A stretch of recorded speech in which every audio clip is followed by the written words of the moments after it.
जय हिंद दोस्तों, स्वागत है आप सभी का हमारे इस चैनल पे। दोस्तों ज्ञान बिंदु जीएस एकेडमी के थ्रू जो होमवर्क सीरीज चलाया जा रहा है ना, उसका डे 60 है आज और 17 फरवरी का ये डिस्कशन है जो कि हम इस वीडियो में कवर करने वाले हैं। तो आपको पता होगा कि हमारे इस चैनल पे होमवर्क सीरीज चलाया जा रहा है। तो जो भी व्यक्ति अभी तक नहीं होमवर्क सीरीज से जुड़े हैं या फिर जुड़ना चाहते हैं तो अभी भी वक्त ज़्यादा नहीं हुआ है, आप लोग अभी से भी ज्वाइन हो सकते हैं। और ये वीडियो थोड़ा लेट से आया है क्योंकि मेरी हेल्थ इशू थोड़ा थी और मेरी आवाज़ में भी आपको थोड़ा सा डिफरेंस लगेगा, तो आप लोग उसे इग्नोर करना और पूरे टेस्ट सीरीज को अच्छे से कवर करना। तो चलिए, और स्टार्ट करने से पहले हम आपको बता देते हैं कि जितने भी होमवर्क सीरीज चलाए जा रहे हैं ना, वो प्रत्येक दिन का जो होमवर्क है वो मेरे टेलीग्राम पे अपलोड कर दिया जाता है और प्रत्येक दिन का टेस्ट सीरीज भी अपलोड कर दिया जाता है। तो आप लोग फटाफट जाकर टेस्ट सीरीज टेलीग्राम को ज्वाइन कर लीजिएगा। जितने भी PDF है ना ज्ञान बिंदु का सब वहाँ पर आपको फ्री ऑफ कॉस्ट मिल जाएगा। तो बस आपको जाके वहाँ पर ज्वाइन होना है और आप लोग प्लीज़ मेरे चैनल को थोड़ा सपोर्ट कीजिएगा। दोस्तों को ये वीडियो कैसा लगता है आप हमें कमेंट बॉक्स में ज़रूर बताइएगा और दोस्तों के पास शेयर करना बिल्कुल मत भूलिएगा। और वीडियो पसंद आता है तो चैनल को सब्सक्राइब करना और वीडियो को लाइक करना बिल्कुल मत भूलिएगा। तो चलिए अब हम स्टार्ट करते हैं। पहला क्वेश्चन है कि हाल ही में भारतीय वैज्ञानिकों ने स्वदेशी तकनीक से बने 3 सुपर कंप्यूटर को नरेंद्र मोदी द्वारा देश को समर्पित किए। उनका नाम क्या है? तो देखिए, उनका नाम ध्यान में रखिएगा, परम, रुद्र, अर्का और अरुणिका, तीनों का नाम ध्यान में रखिएगा। बात करते हैं सुपर कंप्यूटर का, ठीक है। तो विश्व में सबसे ज़्यादा सुपर कंप्यूटर किस देश के पास है? ध्यान रखिएगा, चीन के पास है। पीछे कुछ आवाज़ आ रही है तो आप लोग आवाज़ को स्किप कीजिएगा और टेस्ट सीरीज पे ध्यान रखिएगा, ठीक है। दूसरा क्वेश्चन है कि हाल ही में लॉन्च किए गए शक्ति सैट मिशन के संबंध में कौन सा कथन सही है? देखिए, यहाँ पे सही कथन पूछा गया है। पहला कथन है कि शक्ति सैट मिशन को एरोस्पेस स्टार्टअप के द्वारा लॉन्च किया गया है, बिल्कुल सही है। दूसरा है कि इसका उद्देश्य अंतरिक्ष प्रौद्योगिकी पर 100 देशों की लगभग 12,000 बालिकाओं को प्रशिक्षित करना है। देखिए, यहाँ पे 100 देश नहीं है बल्कि 108 देश है। 108 देश की 12,000 बालिकाओं को यहाँ पे स्किल किया जाएगा। और तीसरा है कि इसका उद्देश्य इसरो के चंद्रयान 4 मिशन के तहत एक उपग्रह प्रक्षेपण करना था। देखिए, ये सही है, ये सही है, लेकिन यहाँ पे 108 देश है तो इसका राइट आंसर क्या हो जाएगा? 1 और 2 सिर्फ। नेक्स्ट क्वेश्चन है कि MSCE वेधशाला का उद्घाटन भारत के किस राज्य में किया गया? ध्यान रखिएगा, लद्दाख के हानले में किया गया है। बात करते हैं कि लद्दाख के वर्तमान गवर्नर कौन है? ये मोस्ट इंपॉर्टेंट क्वेश्चन पूछा गया है, ध्यान रखिएगा, VD मिश्रा है, ठीक है। नेक्स्ट क्वेश्चन है कि हाल ही में जारी एक रिपोर्ट के अनुसार भारत में सभी डिजिटल भुगतानों में UPI की जो लेन देन है उसमें कितना प्रतिशत का हिस्सा है? अभी हाल ही में एक रिपोर्ट जारी किया गया था जिससे बताया गया डिजिटल जितना भुगतान होता है ना, मतलब जितना भी हम लोग डिजिटल पैसा पे करते हैं उसके मामले में UPI के थ्रू हम लोग कितना पे करते हैं। अगर 100% पे कर रहे हैं भारत में डिजिटल के थ्रू, तो उसमें 80% जो है ना वो सिर्फ हम लोग UPI के थ्रू लेन देन कर रहे हैं। तो यहीं पर इसका परसेंटेज पूछा है, ध्यान रखिएगा, क्वेश्चन बन सकता है। आगे है कि भारत का पहला पोस्ट पेमेंट बैंक कौन सा है? ध्यान रखिएगा, एयरटेल बैंक है। आगे है कि पूर्वोत्तर में पेमेंट बैंक की कुल कितनी शाखाएं हैं? ध्यान रखिएगा, टोटल 100 शाखाएं हैं। नेक्स्ट क्वेश्चन है कि दुनिया का पहला 6G डिवाइस किस देश में लॉन्च किया गया? आपको पता होगा अभी 5G चल रहा है, लेकिन दुनिया का पहला देश जापान बन चुका है जिसने 6G डिवाइस लॉन्च कर दिया है। मोस्ट इंपॉर्टेंट है, यहाँ से क्वेश्चन बनेगा ही बनेगा, 100% बनेगा, तो उसे ध्यान रखिएगा। जिम्बेक्स की बात करते हैं, एग्जाम में भी आया हुआ था। तो भारत और जापान के बीच में एक्सरसाइज होता है और अभी हाल ही में हुआ भी है। नेक्स्ट क्वेश्चन है कि वर्ष 2024 में भारत के परमाणु परीक्षण का 50 वर्ष पूरा हो चुका है। 2024 में जब भारत ने पहला परमाणु परीक्षण किया था ना, उसका 50 साल पूरा हो चुका है, ठीक है। तो इसी के परिप्रेक्ष्य में यहाँ पे क्वेश्चन है, साल पूरे हुए हैं। तो बताया गया कि भारत का पहला परमाणु परीक्षण कब और कहाँ पे किया गया था। मोस्ट इंपॉर्टेंट है, काफ़ी बार एग्जाम में पूछा गया है। इसका डेट याद रखिएगा, इसका टाइमिंग याद रखिएगा और इसका स्थान याद रखिएगा, ठीक है। तो 18 मई 1974 का पहला परमाणु परीक्षण भारत ने करा था राजस्थान के पोखरण में, जिसका नाम रखा था भारत ने स्माइलिंग बुद्धा। और ये इंदिरा गांधी के नेतृत्व में किया गया था, उस समय प्रधानमंत्री इंदिरा गांधी थी। अगर बात करते हैं भारत का दूसरा परमाणु परीक्षण कौन था, कब कहाँ पे किया गया था, तो ये भी पोखरण में ही किया गया था, लेकिन 13 मई 1974 को किया गया था, ठीक है, पोखरण में। और इसका नाम रखा गया था ऑपरेशन शक्ति। और इस समय जो प्रधानमंत्री थे वो अटल बिहारी वाजपेयी जी थे। यहाँ से क्वेश्चन आया हुआ है तो इन्हें ध्यान में रखिएगा। डेट याद रखिएगा 1998, ठीक है।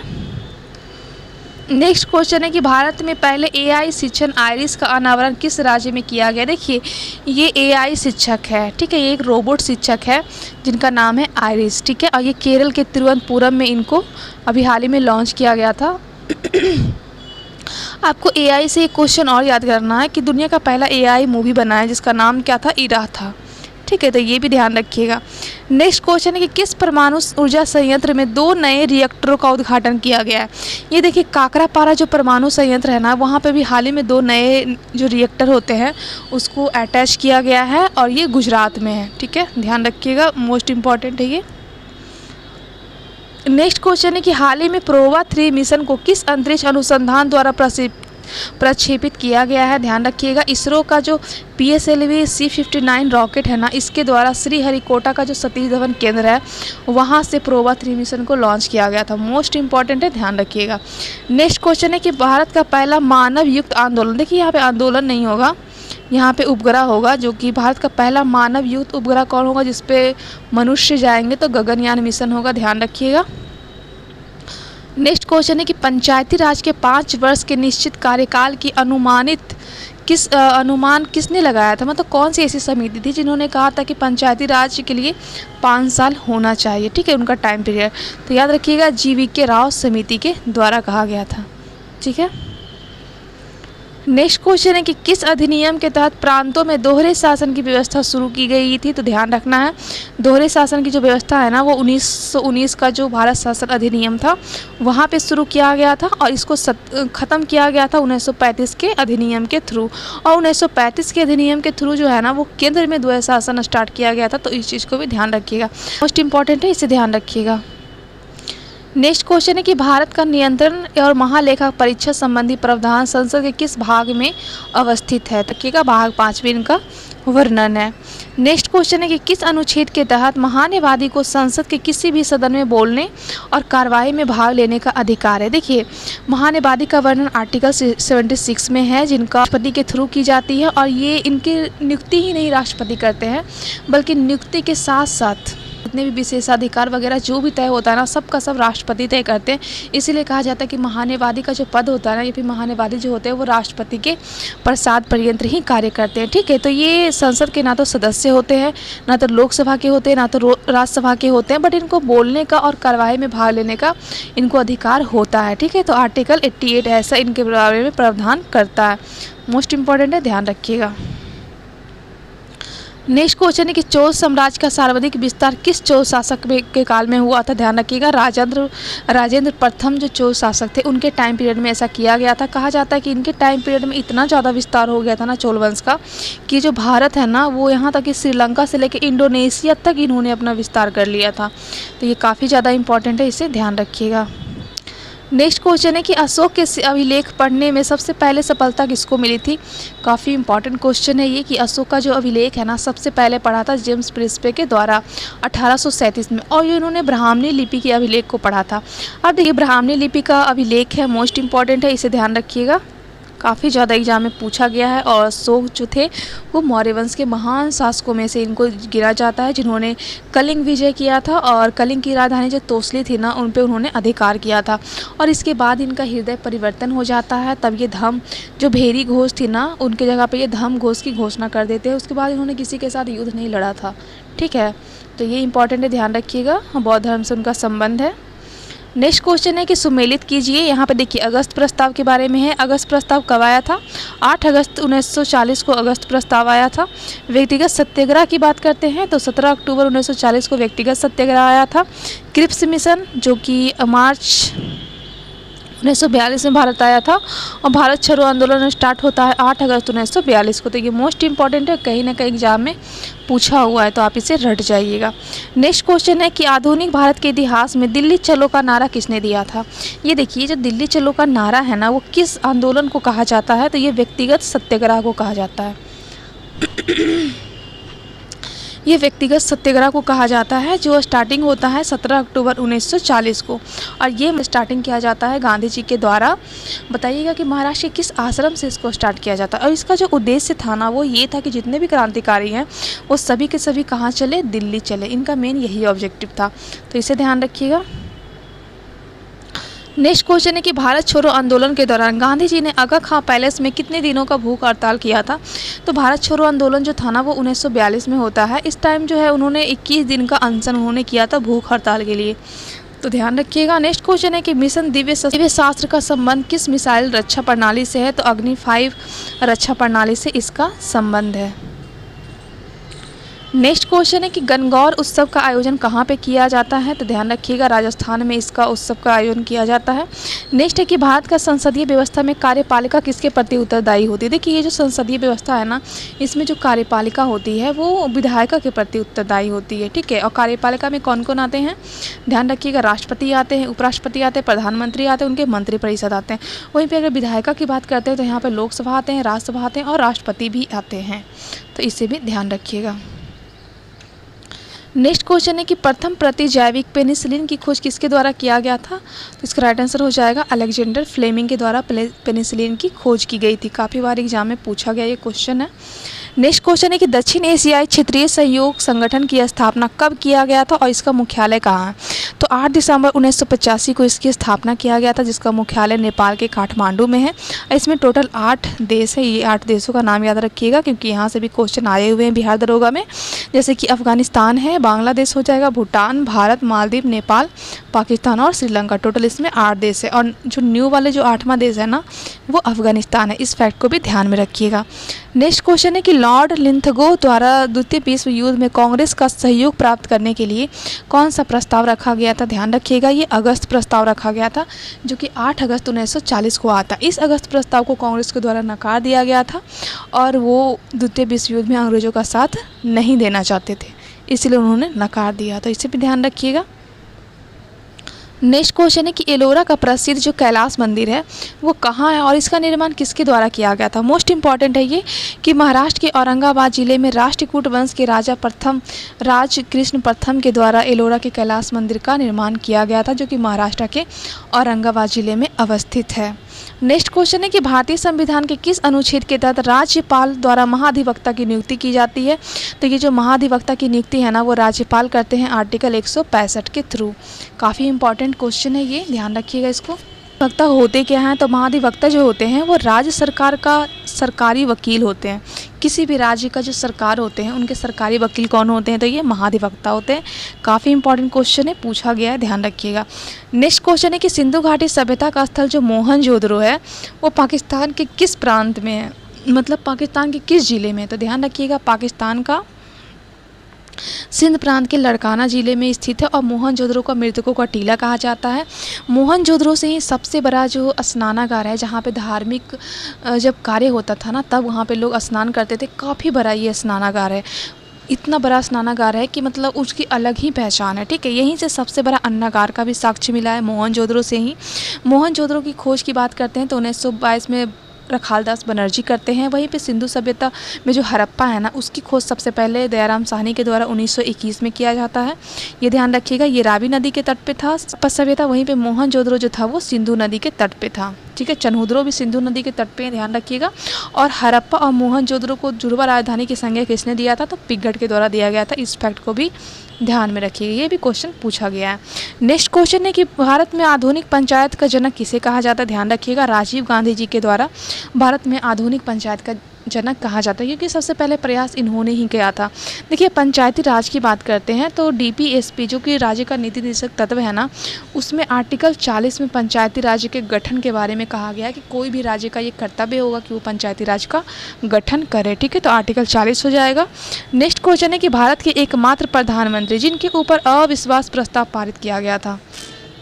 देखिए, ये जो अविश्वास प्रस्ताव होते हैं ना, वो विपक्ष के द्वारा पक्ष पे लाया जाता है। जो सत्ताधारी दल होते हैं उनकी कार्य नीतियों से वो खुश नहीं होते हैं, तो उनके जो सत्ता होता है ना, उसको वो बेदखल करने के लिए अविश्वास प्रस्ताव लाया जाता है लोकसभा में, ध्यान रखिएगा। तो ये बीपी सिंह और अटल बिहारी वाजपेयी के प्रति लाया गया था। सबसे पहले अविश्वास प्रस्ताव नेहरू जी के प्रति लाया गया था, बट ये पारित नहीं हुआ था। और पारित जो पहले व्यक्ति के प्रति हुआ था वो बीपी सिंह थे, लेकिन अटल बिहारी वाजपेयी जी को भी इनके पद से हटाया गया था अविश्वास प्रस्ताव के थ्रू ही, ठीक है। तो दोनों को हटाया गया था, दोनों का नाम ध्यान रखिएगा।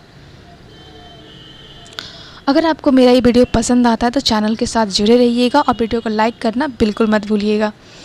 तो चलिए आगे हम लोग कवर करते हैं। नेक्स्ट क्वेश्चन है कि सिंधु घाटी सभ्यता के स्थल से 837 नामक कब्र मिला है। ध्यान रखिएगा, ये हड़प्पा सभ्यता के दक्षिण, हड़प्पा सभ्यता का जो दक्षिण भाग है ना, वहाँ पे ये 837 कब्र मिला है। ये देखिए, अब हड़प्पा की बात करते हैं तो हड़प्पा जो है वो पाकिस्तान में है और ये रावी नदी के तट पे, जिसकी खोज 1921 में दयाराम साहनी ने करा था।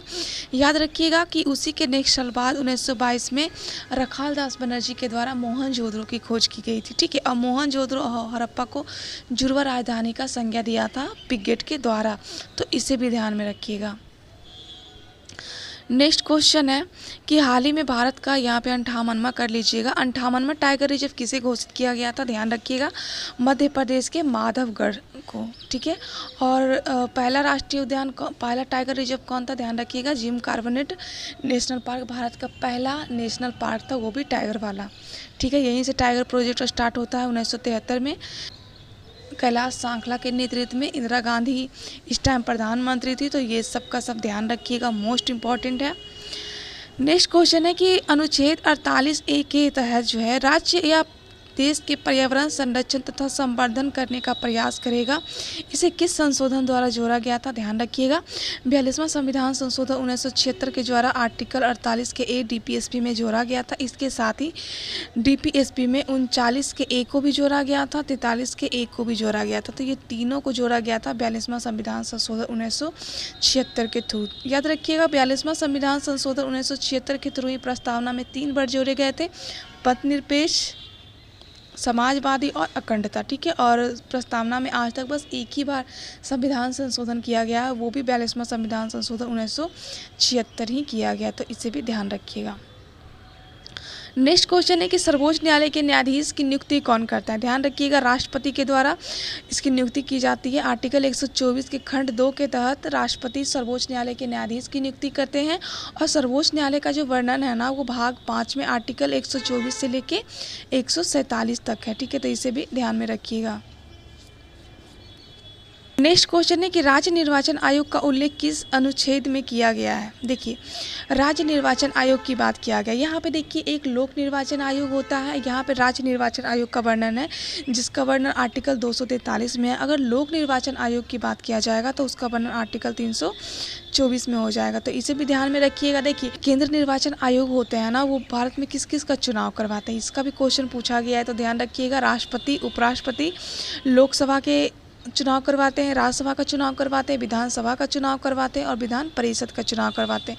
ये सब का चुनाव जो है ना, भारत के निर्वाचन आयोग के द्वारा किया जाता है, जिसकी नियुक्ति भी राष्ट्रपति के द्वारा ही किया जाता है, जिसका वर्णन आर्टिकल 324 में है। वहीं राज्य निर्वाचन आयोग की बात करते हैं, जिनका वर्णन आर्टिकल 243 में है, ये पंचायती राज्यों का चुनाव करवाते हैं।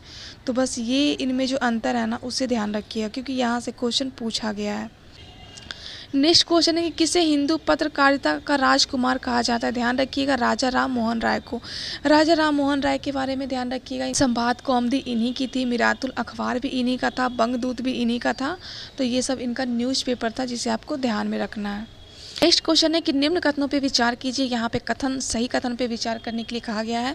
पहला कथन है कि कलकत्ता मदरसा की स्थापना वारेन हेस्टिंग्स ने अंग्रेजी भाषा के अध्ययन हेतु किया था। ये बिल्कुल सही तो है, लेकिन उन्होंने अंग्रेजी भाषा के लिए नहीं किया था, बल्कि उन्होंने मुस्लिमों के लिए किया था, क्योंकि ये मदरसा था ना, तो वो मुस्लिमों से संबंधित था, वहाँ पे अंग्रेजी भाषा का कुछ नहीं था, तो ये गलत हो जाएगा। ठीक है, दूसरा है कि जोनाथन डंकर के द्वारा बनारस में हिंदू कॉलेज की स्थापना किया गया था, जिसका उद्देश्य हिंदू विधि और दर्शन अध्ययन का करना था, तो ये देखिए बिल्कुल सही हो जाएगा, तो इसका राइट सिर्फ आंसर 2 हो जाएगा, तो इसे ध्यान रखिएगा।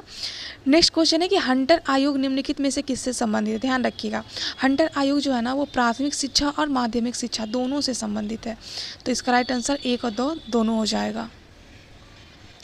नेक्स्ट क्वेश्चन है कि भारतीय विश्वविद्यालय अधिनियम 1904 के अनुसार विश्वविद्यालय के अध्ययन उत्थान के लिए कितनी राशि प्रति वर्ष की दर से स्वीकृत की गई थी? तो ये एक एक्ट आया था, भारतीय विश्वविद्यालय अधिनियम 1904।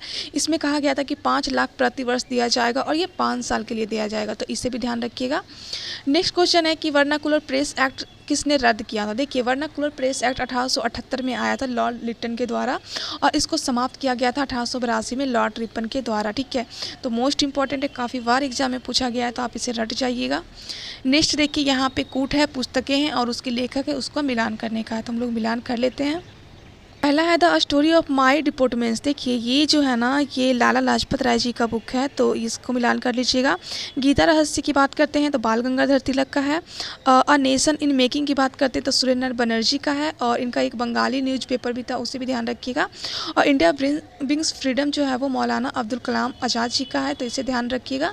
और ये सब के सब एग्ज़ाम में पूछे गए हैं, तो आप लोग इसे रट जाइएगा, काफ़ी बार एग्ज़ाम में ये सब रिपीट हुआ है। नेक्स्ट क्वेश्चन है कि गीतांजलि का अंग्रेजी संस्करण कब प्रकाशित किया गया था। ध्यान रखिएगा, ये जो गीतांजलि बुक है ना, वो रविन्द्रनाथ टैगोर के द्वारा लिखा गया था, जो कि 1912 में पब्लिश हुआ था। इसी बुक के कारण रविन्द्रनाथ टैगोर को नोबेल पुरस्कार दिया गया था। और एशिया में नोबेल पुरस्कार पाने वाले या फिर कोई भारतीय जिनको पहली बार नोबेल पुरस्कार मिला था, वो थे रविन्द्रनाथ टैगोर जी, तो इनका नाम ध्यान रखिएगा। नेक्स्ट क्वेश्चन है कि कारागारों में जो जेल होते हैं ना, वहाँ पे किस एक में पंडित जवाहरलाल नेहरू ने अपनी प्रसिद्ध पुस्तक डिस्कवरी ऑफ इंडिया लिखी थी। सबसे पहले तो क्वेश्चन आपसे यही पूछा जाता है कि डिस्कवरी ऑफ इंडिया का लेखक कौन है, तो याद रखिएगा जवाहरलाल नेहरू थे। यहाँ पे पूछा गया है कि किस जेल में रह के वो लिखे थे, तो ध्यान रखिएगा जब भारत छोड़ो आंदोलन 1942 में स्टार्ट हुआ था ना, तो उस टाइम बहुत सारे नेताओं को बंदी बनाया गया था, तो उसमें से जवाहरलाल नेहरू को भी बनाया गया था, और उनको अहमदनगर के किला में इनको रखा गया था। ठीक है, यहीं पर उन्होंने डिस्कवरी ऑफ इंडिया लिखा था, तो मोस्ट इंपॉर्टेंट है, ध्यान रखिएगा। नेक्स्ट क्वेश्चन है कि नीचे दिए गए विकल्पों में से राष्ट्रवादी समाचार पत्रों द हिंदू, केसरी और बंगाली हिंदुस्तानी और सुधारक के संपादक कौन थे। ध्यान रखिएगा, ये सबके यहाँ पे नाम पूछा जा रहा है कि इनको कौन कौन पब्लिश किए थे। तो द हिंदू जो थे, याद रखिएगा सुब्रमण्यम अय्यर, मोस्ट इंपॉर्टेंट है, ये सभी के सभी एग्जाम में पूछे गए, तो आपको सभी रट जाना है। ठीक है, केसरी की बात करते हैं तो केसरी तिलक का था, इसके साथ साथ उन्होंने मराठा भी निकाला था। बंगाली एस.एन. बनर्जी का था, ध्यान रखिएगा। हिंदुस्तानी की बात करते हैं तो मदन मोहन मालवीय, और द लीडर भी मदन मोहन मालवीय का ही था। सुधारक की बात करते हैं तो गोपाल कृष्ण गोखले का था, तो मोस्ट इंपॉर्टेंट है, ध्यान रखिएगा। नेक्स्ट क्वेश्चन है कि निम्नलिखित में से कौन सा पुस्तक तिलक ने लिखी है। देखिए तिलक का बुक के बारे में पूछा गया है, तो ध्यान रखिएगा यहाँ पे गीता रहस्य जो तिलक के द्वारा लिखा गया था। इसके अलावा अगर बात करते हैं इंडिया इन ट्रांजिशन, तो ये याद रखिएगा एम.एन. रॉय के द्वारा लिखा गया था। गोखले माय पार्टिकल गुरु, तो ध्यान रखिएगा गांधी जी के द्वारा लिखा गया था। और डिस्कवरी ऑफ इंडिया जो कि हमने अभी बताया है, अहमदनगर किला में जो जेल में नेहरू जी ने लिखा था, तो इन्हें भी ध्यान रखिएगा। नेक्स्ट क्वेश्चन है कि अमृत बाजार पत्रिका के संस्थापक कौन है। ध्यान रखिएगा शिशिर कुमार घोष। नेक्स्ट है कि पृथ्वी पर पीने योग्य मीठा जल कितना है। देखिए हम देखते हैं कि पृथ्वी पे जो है 70% जल है और 30% ही भूमि है। ठीक है, लेकिन 70% जल होते हुए भी पीने की समस्या क्यों है, क्योंकि मीठे पानी ही नहीं है, और ये सारे के सारे खारे पानी है जिसमें सोडियम क्लोराइड है, तो उसको तो लोग पी नहीं सकते हैं, यहाँ तक कि उसको लोग खेत में भी यूज नहीं कर सकते। ठीक है, क्योंकि अगर इसको खेत में लोग यूज करेंगे तो खेत के लिए भी ये अच्छा नहीं है। तो मीठे योग्य जो पानी है ना, वो 2.5% है, इसीलिए पानी की संकट भारत में या फिर पूरे विश्व में स्तर पे हमें देखने को मिलती है, तो इसे ध्यान रखिएगा। नेक्स्ट क्वेश्चन है कि किस नदी परियोजना से राजस्थान और मध्य प्रदेश में सिंचाई एवं मिट्टी का संरक्षण होता है। ध्यान रखिएगा, राजस्थान और मध्य प्रदेश में जो है ना, वो चंबल नदी परियोजना से उनके यहाँ मिट्टी और सिंचाई का संरक्षण होता है, तो उससे ध्यान रखिएगा। नेक्स्ट क्वेश्चन है कि राजस्थान की सबसे महत्वपूर्ण परियोजना कौन सी है। ध्यान रखिएगा इंदिरा गांधी नहर परियोजना, जो कि राजस्थान की सबसे इम्पॉर्टेंट परियोजना है। नेक्स्ट क्वेश्चन है कि निम्नलिखित में से कौन सा कथन सुमेलित नहीं। देखिए यहाँ पे नहीं है पूछा गया, यहाँ पे नहर परियोजना है और ये इसकी अवस्थिति है। देखिए घट प्रभा नहर परियोजना कहाँ पे है, तो ये कर्नाटक में बिल्कुल सही है। उकाई परियोजना जो कि ताप्ती नदी पे गुजरात में बिल्कुल सही है। नीरा नहर परियोजना महाराष्ट्र में है, बिल्कुल सही है।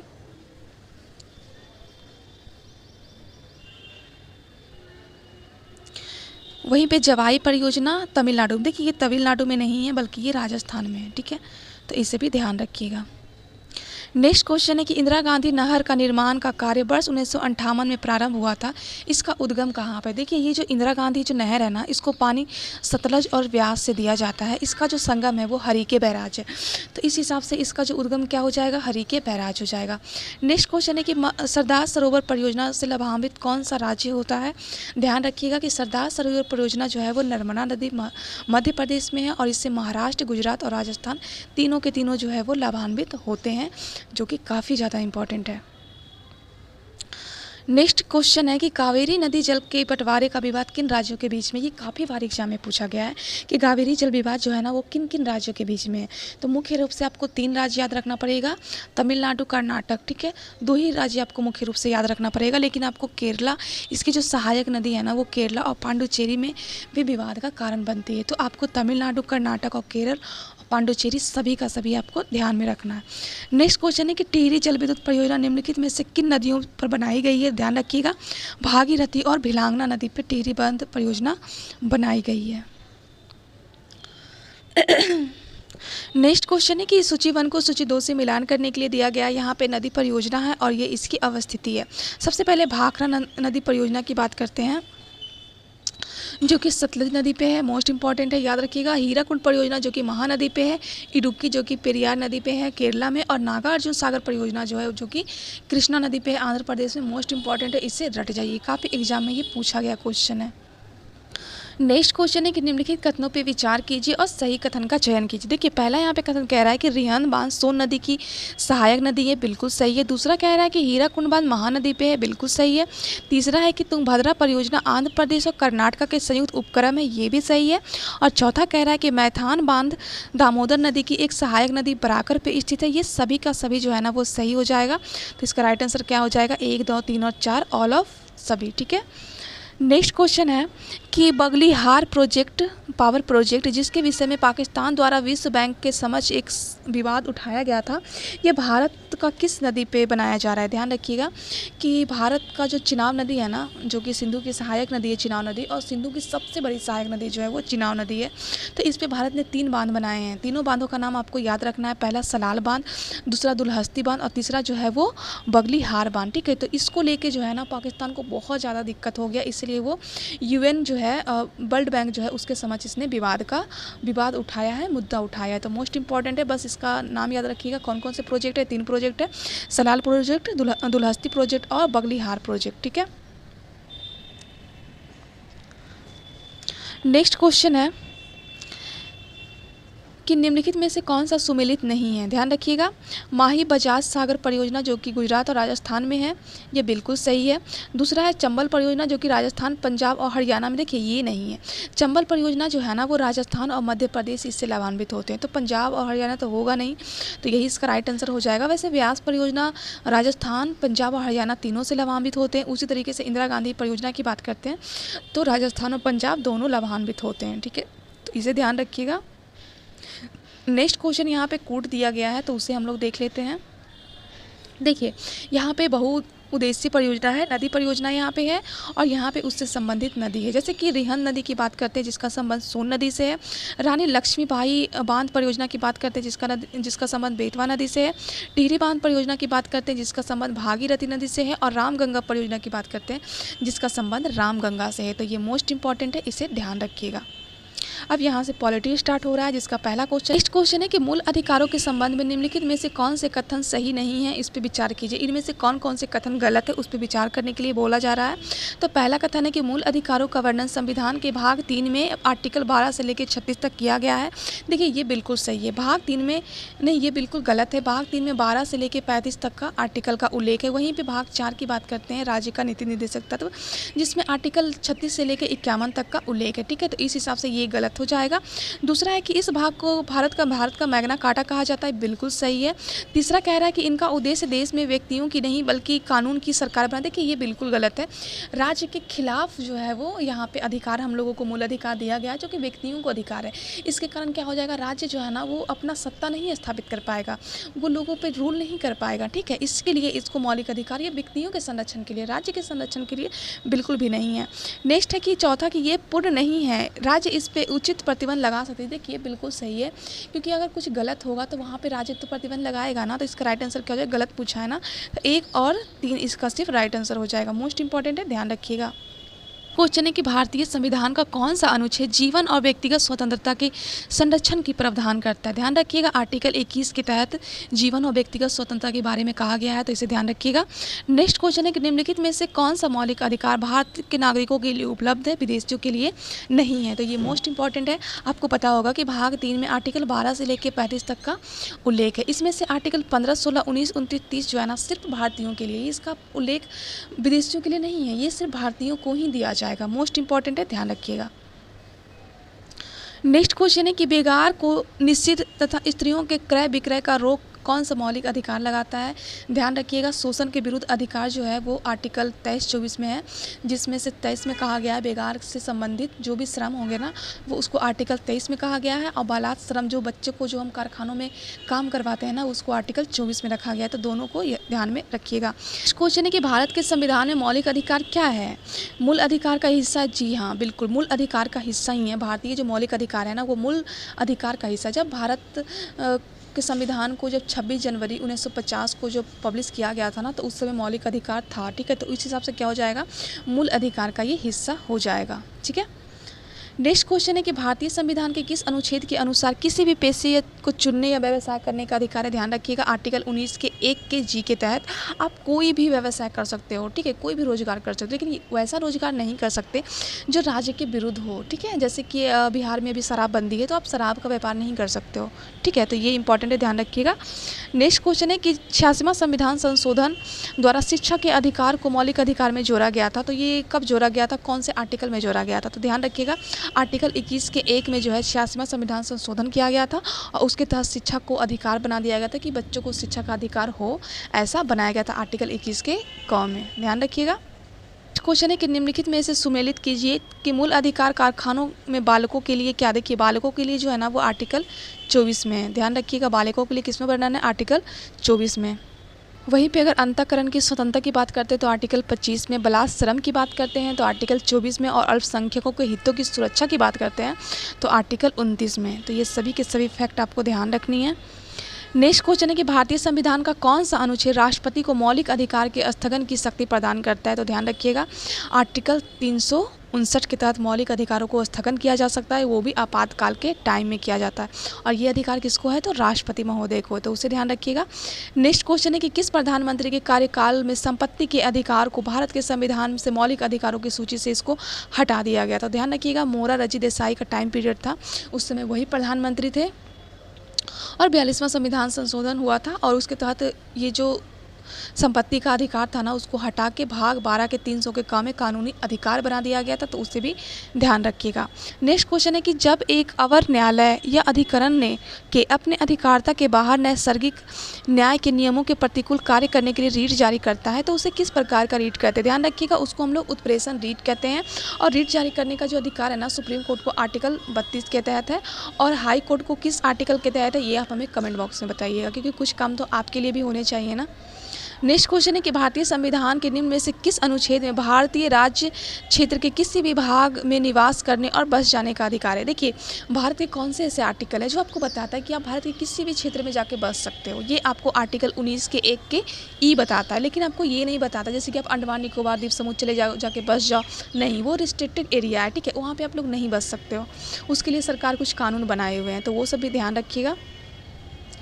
नेक्स्ट क्वेश्चन है कि एक बालक जिसकी आयु 9 वर्ष है, ठीक है, और माचिस के कारखाने में वो कार्य करने के लिए बाध्य है, इस मामले में मूल अधिकार के कौन से आर्टिकल का उल्लंघन हो रहा है? सबसे पहले तो आपको ध्यान रखना है कि आर्टिकल जो शोषण के विरुद्ध अधिकार है ना उसमें 2 आर्टिकल है, आर्टिकल 23 और आर्टिकल 24, जिसमें 23 आश्रम की बात आर्टिकल 24 में किया गया, जिसमें बच्चे जो है छोटे बच्चे से हम लोग कारखाने में काम ना कराएं, ठीक है, 14 वर्ष से कम आयु के बच्चे को, और वहीं पर आर्टिकल 23 जो है वो बेगारी जो होता है ना उसके बारे में बताया गया, तो उसे ध्यान रखिएगा। तो आर्टिकल 24 इसका राइट आंसर हो जाएगा। क्वेश्चन है कि निम्नलिखित में से कौन सा मौलिक अधिकार नागरिकों को न्यायालय में जाने की अनुमति देता है यदि उन्हें लगता है कि राज्य द्वारा उनके मौलिक अधिकार का हनन हो रहा है? ध्यान रखिएगा, आर्टिकल 32 जो कि संवैधानिक उपचारों का अधिकार है, और आर्टिकल 32 के तहत ही रीट जारी किया जाता है, उससे भी ध्यान रखिएगा। नेक्स्ट क्वेश्चन है कि संसद संविधान के अध्याय 3 में संशोधन नहीं कर सकती है, सुप्रीम कोर्ट ने इस किस मामले में ऐसा निर्णय लिया? देखिए इसमें काफ़ी ज़्यादा इंपॉर्टेंट है कि गोलकनाथ जो बात था ना 1967 का जो बात था उसमें कहा गया था, सुप्रीम कोर्ट ने उसमें कहा था जो है वो मौलिक अधिकार में संशोधन नहीं कर सकती है, ठीक है। उसके बाद संसद 24वां संविधान संशोधन 1971 जारी करता है, इसमें संसद कहता है कि संसद जो है वो मौलिक अधिकार में संशोधन कर सकते हैं। इस तरीके से क्या हुआ, इधर न्यायालय हो गए और इधर विधायिका, दोनों में टकराव उत्पन्न हो गई, और इसका जो विवाद है ना वो केशवानंद भारती मामला में किया गया था, जिसमें बताया गया है सुप्रीम कोर्ट ने कहा है कि संसद जो है वो फंडामेंटल राइट में संशोधन कर सकती है, बट उसका जो मूल सिद्धांत है जो कि 26 जनवरी 1950 को पब्लिश हुआ था संविधान के साथ, उसमें वो संशोधन नहीं कर सकती, इसके अलावा वो संशोधन कर सकती। तो मोस्ट इंपॉर्टेंट है, इसे ध्यान में रखिएगा। और इसे ध्यान में रखिएगा कि केशवानंद भारतीय मामला जो है ना, भारत में सबसे बड़ी बेंच यही थी जिसमें 13 जजों ने ये फैसला सुनाया था। मोस्ट इंपॉर्टेंट है, ध्यान रखिएगा। नेक्स्ट क्वेश्चन है कि ओलंपिक और पैरा ओलंपिक के शुभांकर के रूप में फ्रीजियन कैप का अनावरण किया गया है। तो ये ओलंपिक और पैरा ओलंपिक हो कहाँ पे रहा है, तो मोस्ट इंपॉर्टेंट ध्यान रखिएगा, पेरिस में और सीन नदी के तट पे हुआ। ये क्वेश्चन एग्जाम में पूछा भी गया है, तो इसे ध्यान में रखिएगा। सबसे पहले ओलंपिक हुआ कब था, तो 1896 में हुआ था, एथेंस में, यूरोप में जिसे स्टार्ट किया गया था। 2028 में जो ओलंपिक होगा वो कहाँ पे होगा, ध्यान रखिएगा, लॉस एंजल्स में होगा। ये भी मोस्ट इंपॉर्टेंट है, ठीक है। तो देखिए यहाँ पे हमने टोटल 75 क्वेश्चन को आपको कवर करवा दिया है। अगर आपको ये मेरा कंटेंट पसंद आता है तो प्लीज़ सपोर्ट कीजिएगा आप लोग, और ताकि मैं ऐसे ही आपके टेस्ट सीरीज को कवर करवा सकूं। और जितने भी होमवर्क होते हैं ना, वो सर के द्वारा मेरे टेलीग्राम पे आपको अपडेट करवा दिया जाता है। तो आप लोग फटाफट जाकर टेलीग्राम को ज्वाइन कर लीजिएगा ताकि आप पीछे ना रहें। और जो भी लेट से भी ज्वाइन हुए हैं ना, वो अभी भी टाइम नहीं ज़्यादा हुआ है, अभी भी जाके आप सारे टेस्ट सीरीज को कवर कर सकते हैं, ठीक है। तो चलिए मिलते हैं हम लोग नेक्स्ट वीडियो में।